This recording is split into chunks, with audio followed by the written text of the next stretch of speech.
Nagbabalik na naman si Boy Kubos kabayan, no? Gusto kong i-share sa inyo itong iPhone 14 Pro Max, no? So para may idea kayo kabayan, itong iPhone ko ngayon ay minsan nag-green screen, oh. Nag-green screen siya. Oh, tapos parang ganyan, oh, parang TV, oh. Bayan, tingnan mo. So hindi na siya maano. Yan, oh. So para mayroon kayong idea. So ang cellphone na to ay iPhone 14 Pro Max. iPhone 14 Pro Max.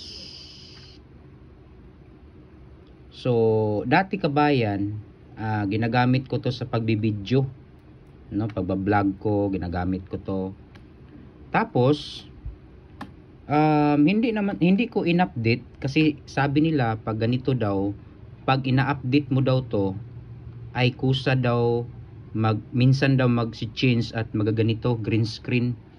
So ngayon hindi naman ako nag-update at hindi naman din to nahulog talaga. Pagkatapos niyan, ang nangyari kabayan, pumunta ako sa shop ng mga technician ng ganito para ma-repair. So ang ano nila dito, papalitan daw ng LCD kasi mahal ang LCD ng iPhone 14 Pro Max. Nagkakahalaga ng nasa mga 15,000, no? 15,000 yung original nito or nasa 12,000. So medyo mahal, depende sa lugar kung saan tayo pupunta, no? Depende sa lugar 'yan. Pero hiningian ako dito ng una 15,000 para palitan yung LCD.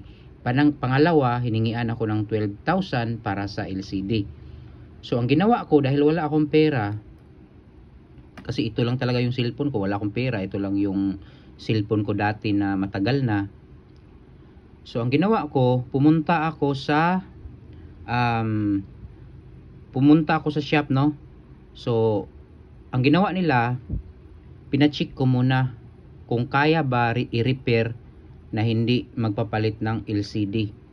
So ang ginawa ng technician, binuksan, may ginalaw sa loob, at biglang naging okay kabayan. Hindi na siya nag-green screen, hindi na siya na ganito. So ngayon kabayan, nagbayad ako ng 4,500, no? 4,500. So ginamit ko lang siya ng one week, bumalik siya sa ganito. So bumalik siya ng ganito kabayan. Kasi yun, siguro kabayan, para sa akin kabayan,